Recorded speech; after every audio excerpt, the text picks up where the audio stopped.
నమస్తే, welcome to evening edition. నేను శివాని. బులెటిన్ల ముందుగా హెడ్లైన్స్.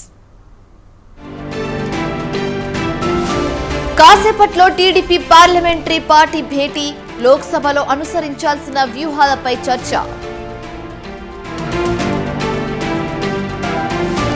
ఈ నెల 24న ఏపీ కేబినెట్ భేటీ, హామీల అమలుపై చర్చ.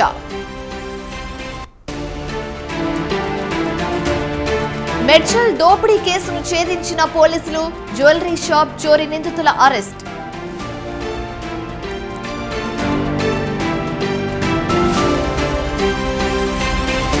జీఎస్టీ కౌన్సిల్ సమావేశం ప్రారంభం, హాజరైన తెలుగు రాష్ట్రాల ఆర్థిక మంత్రులు.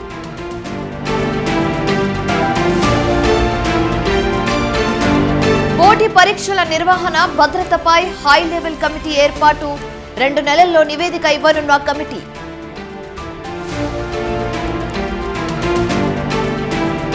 ఢిల్లీ నీటి సమస్యపై ఆగని రాజకీయ వివాదం, 2వ రోజు కొనసాగుతున్న అతీషి నిరాహార దీక్ష.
మోదీ ప్రభుత్వం రైతులకు అండగా ఉంటుందన్నారు కేంద్ర మంత్రి కిషన్ రెడ్డి. వ్యవసాయ ఉత్పత్తులకు కనీస మద్దతు ధర పెంచాలని కేంద్రం నిర్ణయించిందని తెలిపారు. 13 రకాల వ్యవసాయ ఉత్పత్తులకు ఎంఎస్పీ పెంచిందన్నారు. అధికారంలోకి వచ్చాక తెలంగాణ ప్రభుత్వం జాబ్ క్యాలెండర్ను విస్మరించిందని ఆగ్రహం వ్యక్తం చేశారు. హామీలను 100 రోజుల్లో అమలు చేస్తామని గ్యారెంటీలను విస్మరించిందన్నారు.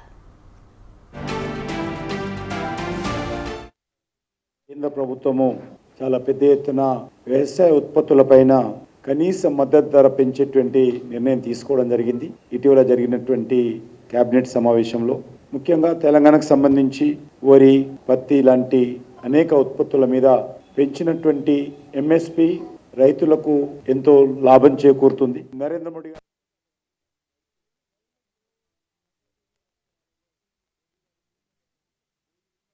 కేంద్ర ప్రభుత్వం చాలా పారదర్శకంగా ఈరోజు బొగ్గు వనరుల వేలం వేస్తున్న విషయాన్ని మనం చేస్తూ ఉన్నాం. దాన్ని ఈరోజు టీఆర్ఎస్ పార్టీ తప్పుపడతా ఉంది. ఇప్పటి వరకు మేము 9 రౌండ్స్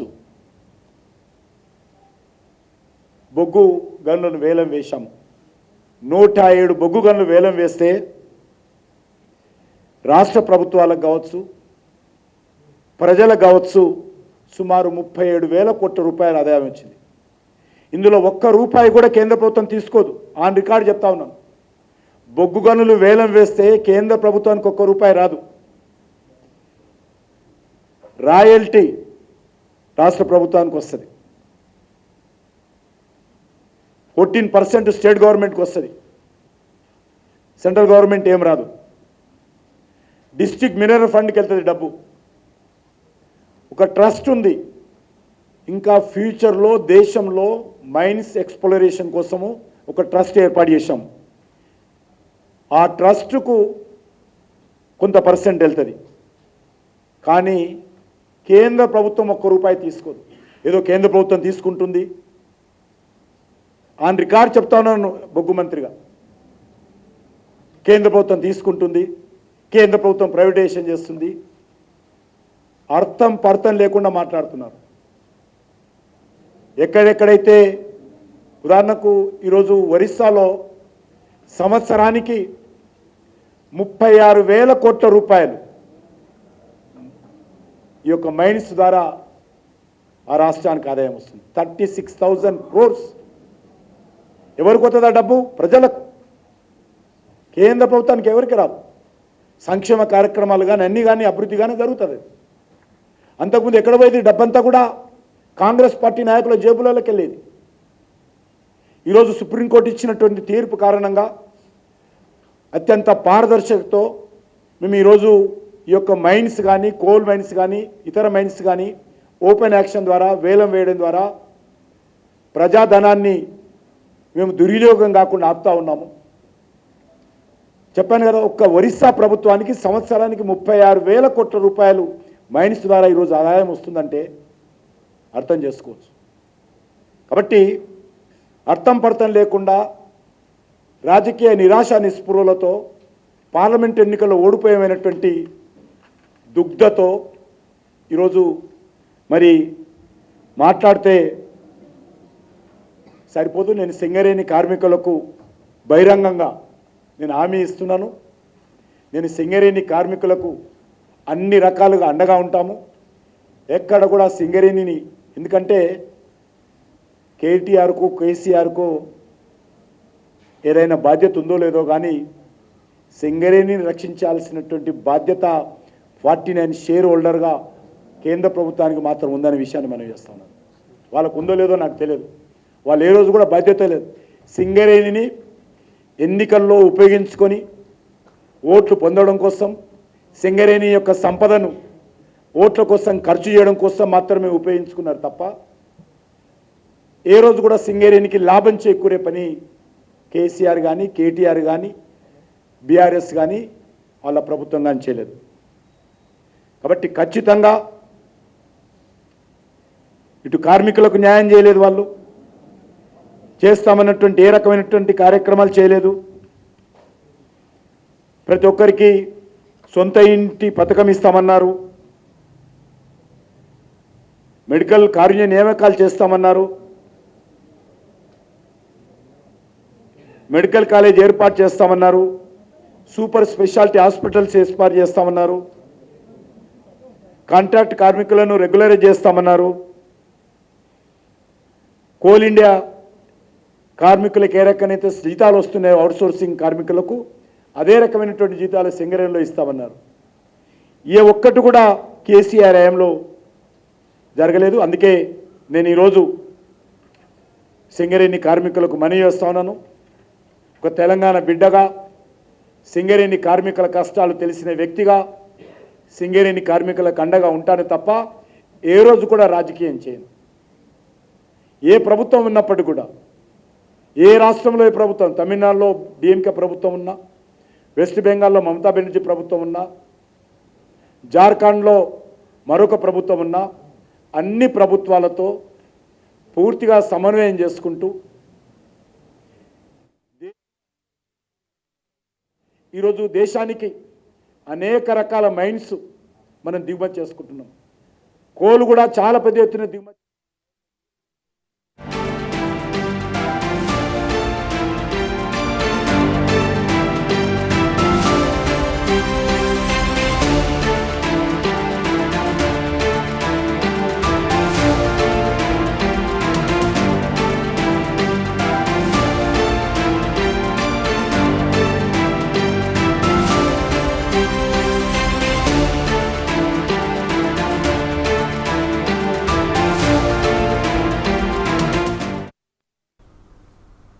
వైసీపీ కార్యాలయం కూల్చివేతపై మాజీ మంత్రి గుడివాడ అమర్నాథ్ ఆగ్రహం వ్యక్తం చేశారు. రాష్ట్రంలో ప్రజాస్వామ్యం పాలనకు బదులు రెడ్ బుక్ రాజ్యాంగం నడుస్తుందన్నారు.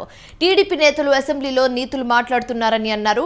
అధికారంలోకి వచ్చిన కొత్త ప్రభుత్వానికి కొంత సమయం ఇవ్వాలని జగన్మోహన్ రెడ్డి చెప్పారని గుర్తు చేశారు. ఆయన అధికారంలోకి వచ్చి 20 రోజులు పూర్తవకముందే రాష్ట్రంలో పరిస్థితులు దారుణంగా మారిందన్నారు. ఒకవేళ తాము తలుచుకుంటే ఆ రోజు టీడీపీ కేంద్ర కార్యాలయం ఉండేదా అని ప్రశ్నించారు.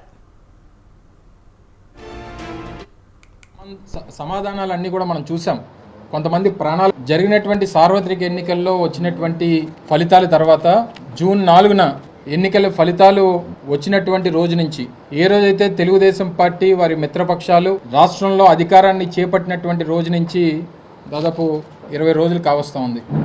నాటి నుండి నేటి వరకు రాష్ట్ర వ్యాప్తంగా తెలుగుదేశం పార్టీ చేస్తున్నటువంటి దమనకాండ, వైఎస్ఆర్ కాంగ్రెస్ పార్టీ కార్యకర్తల మీద జరిగినటువంటి దాడులు, నాయకుల మీద జరుగుతున్నటువంటి దాడులు, అలాగే ప్రైవేట్ ప్రభుత్వ ఆస్తుల మీద జరుగుతున్నటువంటి దాడులు, ఇవన్నీ కూడా గడిచినటువంటి 20 రోజులుగా మనం చూస్తూ ఉన్నాం. సరే, మొదట్లో మేము ఇంకా ప్రమాణ స్వీకారాలు చేయలేదు, జరుగుతున్నటువంటి వాటికి మాకు సంబంధాలు లేవు, ఈ రకరకాలైనటువంటి అహంకారంతో ఇచ్చినటువంటి సమాధానాలన్నీ కూడా మనం చూసాం. కొంతమంది ప్రాణాలు బలిగొన్నారు, కొంతమంది మీద నేరుగా దాడి చేసేటువంటి కార్యక్రమాలు చేశారు. ప్రభుత్వ ఆస్తుల్ని, హాస్పిటల్స్ని, సచివాలయాల్ని, వాటన్నిటి మీద కూడా దాడి చేసినటువంటి సందర్భాలను మనం చూసాం. జరిగినటువంటి సార్వత్రిక ఎన్నికల్లో వచ్చినటువంటి ఫలితాల తర్వాత చంద్రబాబు ప్రజాస్వామ్యం గురించి గొప్పలు చెప్తున్నారని వైసీపీ నేత సుధాకర్ బాబు విమర్శించారు. అక్రమ కట్టడాలు కూల్చివేయడమే ప్రభుత్వ లక్ష్యమైతే కృష్ణానదికి మధ్యన ఉన్న చంద్రబాబు నివాసం అక్రమ కట్టడం కాదా అని ప్రశ్నించారు. గతంలో నీటిపారుదల శాఖ మంత్రి దేవినేని ఉమా ఆ బిల్డింగ్ కు నోటీసులు ఇచ్చింది నిజం కాదా అని ప్రశ్నించారు. తాము లీజుకు తీసుకుని నిర్మాణం చేస్తే ఏం తప్పు జరిగిందని ప్రశ్నించారు. నాయుడు గారు తెల్లవారుజామున చంద్రబాబు నాయుడు గారేమో బాగా తీయగా ప్రజాస్వామ్యబద్ధంగా వారి సీనియారిటీ మొత్తాన్ని ఉపయోగించి వారు బ్రహ్మాండమైన ప్రజాస్వామ్యాన్ని నెలకొల్పాలని వారు ఆశపడటాన్ని మేము స్వాగతిస్తున్నాం. ఈ రోజు సభలో కూడా వారు బ్రహ్మాండంగా మాట్లాడారు. ఎక్కడ కూడా అల్లరి చిల్లరి గొడవలు ఉండటానికి వీల్లేదు, ఎవ్వరు కూడా క్రమశిక్షణగా ఉండాలి అంటూనే ఉదయం 10 గంటలకు క్రమశిక్షణ గురించి మాట్లాడిన చంద్రబాబు నాయుడు గారు తెల్లవారుజామున 5:30కు బుల్డోజర్లు పంపించి రాష్ట్ర కార్యాలయాన్ని కూల్చేవి. నిజంగా ఆశ్చర్యం వేసింది. అక్రమ కట్టడాలన్నిటినీ కూల్చివేయటమే ప్రభుత్వం యొక్క విధానమైనప్పుడు ఈ రాష్ట్రంలోని అక్రమ కట్టడాలన్నిటికి సంబంధించిన సమాచారం మీరు అనుకుంటే 5 నిమిషాల్లో మీరు తెప్పించుకోగలుగుతారు. దానిలో మీ యొక్క నివాసమైన కరకట్టకి కృష్ణానదికి మధ్యలో ఉన్న మీ నివాసం కూడా అది అక్రమమైన కట్టడమే అని గతంలో నీటిపారుదల శాఖ మంత్రిగా పనిచేసిన దేవినేని ఉమా గారు ఆ బిల్డింగ్ యజమానులకు నోటీసులు ఇచ్చిన మాట వాస్తవమా కాదా?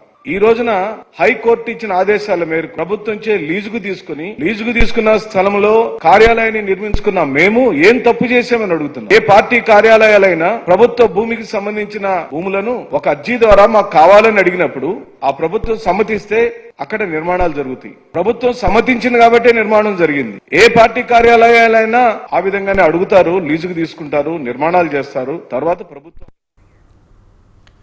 ఆంధ్రప్రదేశ్ రాష్ట్రంలో కొత్తగా 40,336 వ్యవసాయ విద్యుత్ కనెక్షన్లను మంజూరు చేస్తూ రాష్ట్ర ఇంధన శాఖ మంత్రి గొట్టిపాటి రవికుమార్ తొలి సంతకం చేశారు. సచివాలయంలో ఇంధన శాఖ మంత్రిగా పదవి బాధ్యతలు చేపట్టారు. ఈ సందర్భంగా ప్రభుత్వ కార్యాలయాలకు దశల వారీగా సోలార్ విద్యుత్ కనెక్షన్లు మంజూరుకు సంబంధించి 2వ సంతకం చేశారు. ప్రధానమంత్రి సూర్య ఫర్ పథకంలో ఇంటింటికి 3 కిలోవాట్ల సోలార్ విద్యుత్ అందించే కార్యక్రమానికి సంబంధించి 3వ సంతకం చేశారు. రాష్ట్రంలో ప్రజలకు మెరుగైన రీతిలో విద్యుత్తును అందించేందుకు విద్యుత్ సరఫరా డిమాండ్లపై ప్రత్యేక దృష్టి సారించారన్నారు. ధన్యవాదాలు తెలియజేస్తున్నాను. అదేవిధంగా ఇవాళ మొదటి రోజు నేను ఛార్జ్ తీసుకున్నాను. 3 కార్యక్రమాల మీద మనం దృష్టి పెట్టాం. మొదటగా దాదాపు 44,500 మంది రైతులకి అగ్రికల్చర్ కనెక్షన్స్ ఇవ్వాలని చెప్పి మొదటి సంతకం పెట్టాము. ఎందుకంటే చాలా కాలం నుంచి రైతులు బోర్లు వేసుకొని కరెంటు కనెక్షన్ లేక ఇబ్బంది పడతా ఉన్నారు. వాళ్ళందరూ కూడా కరెంటు కనెక్షన్ ఇవ్వాలన్న ఉద్దేశంతో మొదటి సంతకం 44,500 మందికి విద్యుత్ కనెక్షన్లు ఇస్తా ఉన్నాం. రెండోది వచ్చేసరికి చాలా కాలం నుంచి గవర్నమెంట్ బిల్డింగ్స్ గవర్నమెంట్ వాళ్ళు కరెంటు బిల్లులు కట్టి కరెంటు బిల్లులు కట్టలేక ప్రతిసారి కూడా గవర్నమెంట్ కరెంటు బిల్లు పంచాయతీలకి కరెంటు బిల్లు కట్ చేస్తూ ఉన్నారు. అవన్నీ లేకుండా రాబోయే రోజుల్లో ప్రతి గవర్నమెంట్ ఆఫీస్ పైన సోలార్ తోటి పవర్ తీసుకురావాలనే ఒక మంచి ఉద్దేశంతో ఒక కమిటీ వేసాం. 15 రోజుల్లో కమిటీ దాన్ని రివ్యూ చేసి ఇస్తూ ఉంటారు. అవన్నీ కూడా రాబోయే రోజుల్లో మొత్తం గవర్నమెంట్ బిల్డింగ్స్ అన్ని కూడా సోలార్ తో చేయాలనేది ఒక మంచి కార్యక్రమాన్ని తీసుకున్నాం. అదేవిధంగా 3వది వచ్చేసరికి ప్రైమ్ మినిస్టర్ గారు ఫిబ్రవరిలో ఒక కార్యక్రమం ఓపెన్ చేశారు. తద్వారా ఎవ్రీ హౌస్ హోల్డర్ కి 3 కిలోవాట్స్ దాకా మనం కరెంటు సోలార్ ద్వారా కరెంట్ ఇవ్వాలని చెప్పి అనుకున్నాం. అవన్నీ కూడా కమిటీ వేసి జిల్లాలో కమిటీలు వేసేసి తప్పకుండా. సీఎం రేవంత్ రెడ్డిపై బీఆర్ఎస్ వర్కింగ్ ప్రెసిడెంట్ కేటీఆర్ మండిపడ్డారు. బీఆర్ఎస్ అధినేత కేసీఆర్ తమ ప్రభుత్వం తెలంగాణలోని బొగ్గు గనుల అమ్మకాన్ని ఎల్లప్పుడూ వ్యతిరేకించామన్నారు. అందుకే ప్రభుత్వం ఏ రోజు వేలంలో పాల్గొనలేదని చెప్పారు. కానీ నేడు కాంగ్రెస్ పార్టీ వేలంలో పాల్గొని తెలంగాణ ప్రయోజనాలను దెబ్బకొట్టిందని మండిపడ్డారు. రేవంత్ ఆయన ప్రభుత్వం చేస్తున్న అబద్ధాల ప్రచారం చూసి జోసెఫ్ గోబెల్స్ కూడా తన సమాధిలోనే తలదించుకుంటారని కేటీఆర్ ఎద్దేవా చేశారు. 60 ఏళ్ల తెలంగాణ ప్రజల ఆకాంక్షలను అర్థం చేసుకుని పోరాటం చేసి రాష్ట్రం సాధించుకున్న పార్టీ తమదేనని అన్నారు. తెలంగాణ ప్రజల ఆకాంక్షలను వినకుండా వాటిని క్రూరంగా అణిచి వేల మందిని చంపిన పార్టీ కాంగ్రెస్ అని విమర్శించారు. ముఖ్యమంత్రి గద్దెపై రేవంత్ ఎక్కిన తర్వాత కాంగ్రెస్ బీజేపీ కలిసి తెలంగాణ ప్రయోజనాలను తాకట్టు పెడుతున్న తీరు ప్రతి ఒక్క తెలంగాణ పౌరుడు గమనిస్తున్నారని చెప్పారు.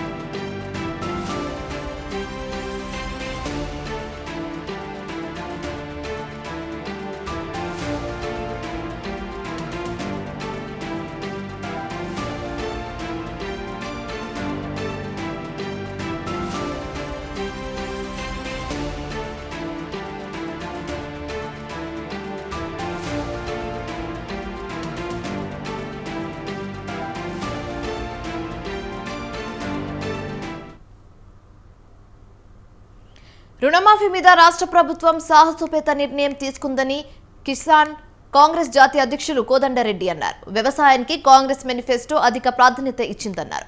అధికారంలోకి వచ్చే కన్నా ముందు ఖజానా ఖాళీ చేశారని బీఆర్ఎస్ పై ఆగ్రహం వ్యక్తం చేశారు. పన్నుల భారం ప్రజలు మోసే పరిస్థితిలో లేరన్నారు. ధరణి కారణంగా 23 లక్షల ఎకరాల భూమికి రైతు బంధు అందలేదన్నారు. బ్యాంకులు ఇవ్వలేదన్నారు. బీఆర్ఎస్ 2 దఫాలు రుణమాఫీ అంటే రేవంత్ రెడ్డి ఒకే దఫలో రుణమాఫీ అన్నారని గుర్తు చేశారు. కొనుగోలు డబ్బులు బ్యాంకులో పడితే కూడా అప్పు కింద పెట్టుకున్నారు, లేకపోతే రైతు బంధు డబ్బు పడితే కూడా అప్పు కింద పెట్టుకున్నారు. ఇట్లాంటి దుర్భరమైన పరిస్థితులలో టీఆర్ఎస్ ప్రభుత్వ కాలంలో రైతాంగము అప్పుల భారం తీర్చలేక ఇబ్బంది పడి ఎంతోమంది రైతాంగం ఆత్మహత్యలు చేసుకున్న సంఘటనలు కూడా మనం చూసినాం. వారి విధానం వల్ల రైతులు చాలా ఆర్థికంగా చాలా ఇబ్బంది పడ్డారు. కొన్ని ఇబ్బందులు ఉన్నమాట వాస్తవం. అంటే ఆనాడు కొంతమందికి దొరకక ఇబ్బంది పడ్డాయి. మేము తప్పకుండా మేమిప్పుడు ప్రకటన చేసినవి 2 లక్షలు ఏ తేదీ నుంచి ఏ తేదీ వరకు వర్తిస్తాయి అనేది దాదాపుగా తొలి అంచనా ప్రకారంగా 31,000 కోట్ల రూపాయలు. అయితే ఎక్కడైనా ఏమైనా నిజంగానే వాస్తవంగా ప్రైవేట్ అప్పులు కాకుండా బ్యాంకుల నుంచి రైతు తన హక్కు పుస్తకం కనుక బ్యాంకులలో పెట్టి నిజంగానే తీసుకొని ఉంటే కాంగ్రెస్ పార్టీ అప్పుడు ఇప్పుడు ఎప్పుడైనా కూడా వ్యవసాయ రంగానికి ఇందిరాగాంధీ సమయం నుంచి కూడా వ్యవసాయానికి ప్రాధాన్యత ఇచ్చింది. ధాన్యం కొనుగోలు డబ్బులు బ్యాంకులో పడితే కూడా అప్పు కింద పెట్టుకున్నారు. పోచారం శ్రీనివాసరెడ్డిపై మాజీ ఎమ్మెల్యే జీవన్ రెడ్డి తీవ్ర విమర్శలు చేశారు. పోచారం శ్రీనివాసరెడ్డి రాష్ట్రానికి లంకపుత్రుడిగా మారని విమర్శించారు. అన్ని పదవులు అనుభవించి పార్టీ మారని, అధికారం లేకపోతే పోచారం శ్రీనివాసరెడ్డి ఉండలేకపోతున్నారని ఆరోపించారు. పోచారం కుటుంబం బన్సవాడుకు దండుపాలెం బ్యాచ్లుగా మారిందని రేవంత్ రెడ్డి అన్నారని తెలిపారు. పోచారం శ్రీనివాసరెడ్డి పార్టీ మారింది రైతుల కోసం కాదని, రాళ్ల కోసమని నిజామాబాద్ జిల్లా ప్రజలకు తెలుసని అన్నారు. మొన్నటి వరకు స్పీకర్ ఉన్న వ్యక్తి పోచారం శ్రీనివాసరెడ్డి గారు.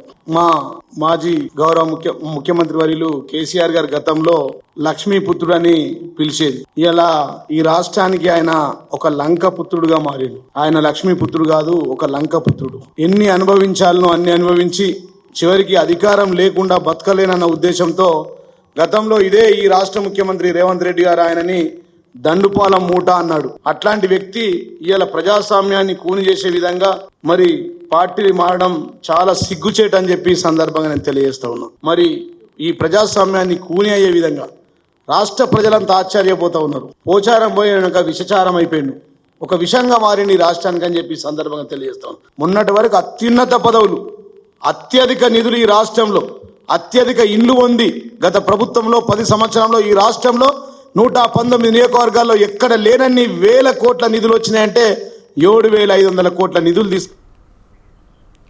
బొగ్గు బ్లాకుల వేలంపాటను రద్దు చేసి నేరుగా సింగరేణికి అప్పగించాలని సిపిఎం డిమాండ్ చేసింది. కేంద్రం నిర్ణయాన్ని వ్యతిరేకిస్తూ ఈ నెల 28, 29 తేదీల్లో అన్ని జిల్లా కేంద్రాలలో ధర్నాలు చేపట్టాలని సిపిఎం నేత వీరయ్య పిలుపునిచ్చారు. బొగ్గు బ్లాకులు ప్రైవేటు పరం చేస్తూ సింగరేణిని కేంద్ర ప్రభుత్వం బలహీనపరుస్తుందని ఆగ్రహం వ్యక్తం చేశారు. మరోవైపు సింగరేణిని ప్రైవేటీకరించబోతే కేంద్ర బొగ్గు గనుల శాఖ మంత్రి కిషన్ రెడ్డి బకాయిస్తున్నారని అన్నారు. బొగ్గు గనుల వేలంపాట కార్యక్రమంలో రాష్ట్ర ఉప ముఖ్యమంత్రి భట్టి విక్రమార్క పాల్గొనడం సరైనది కాదన్నారు.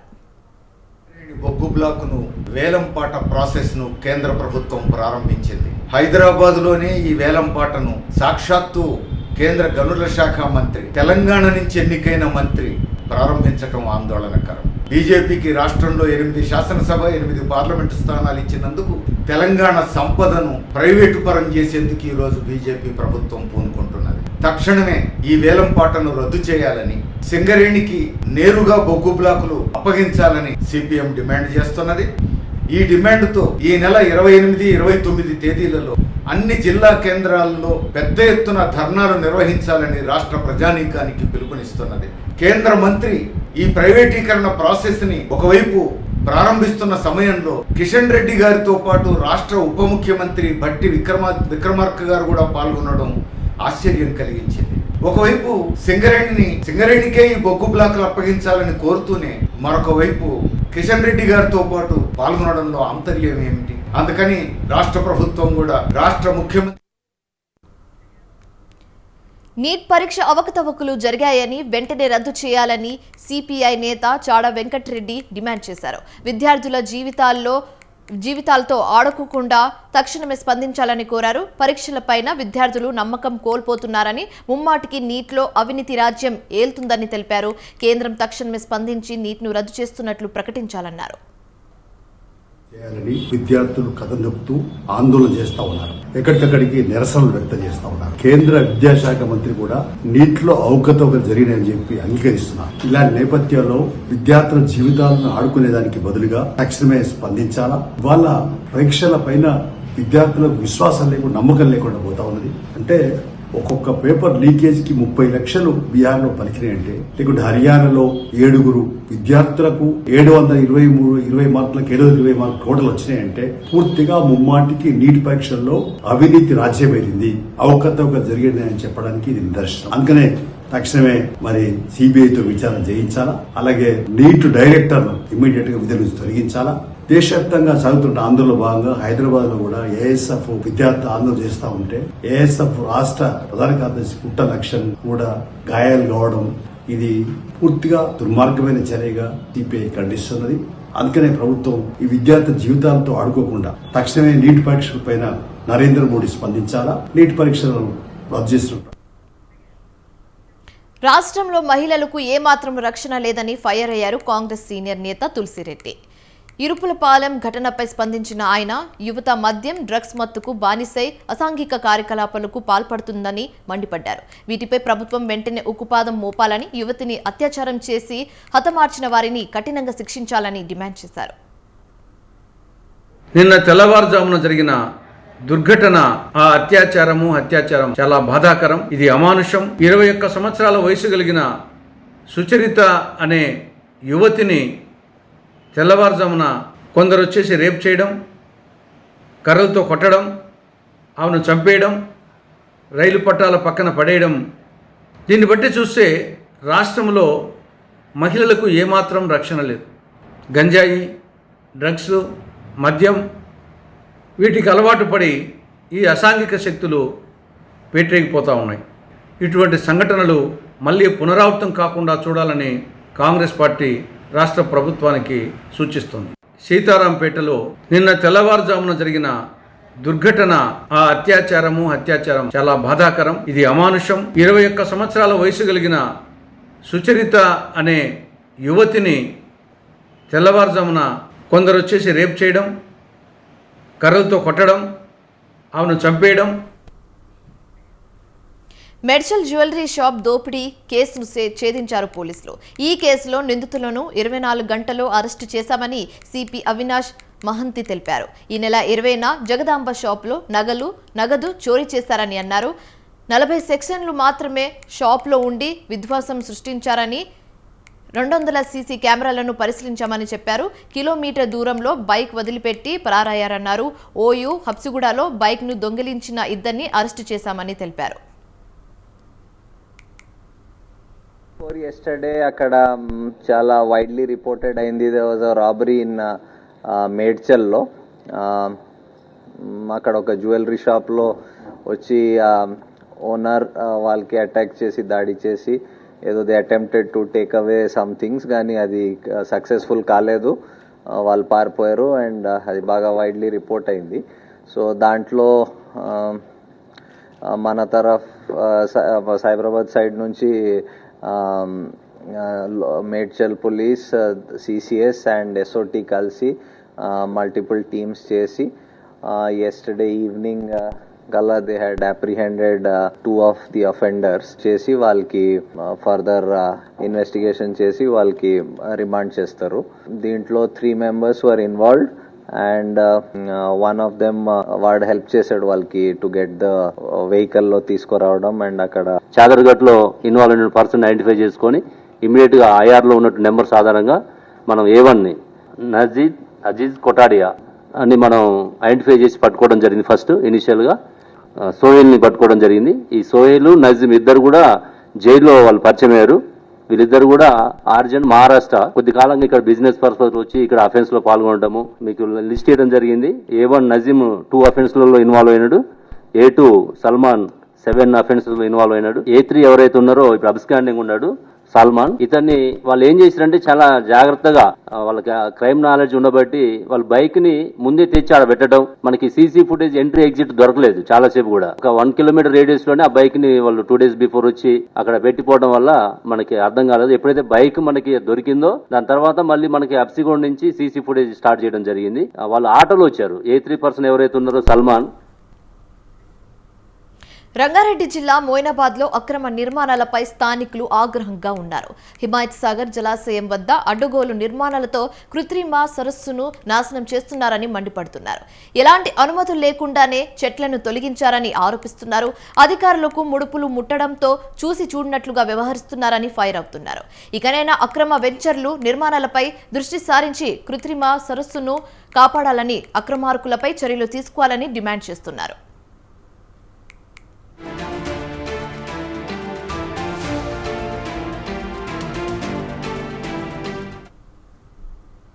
ఇవి ఇప్పటివరకున్న updates. For more updates keep watching Swatantra news.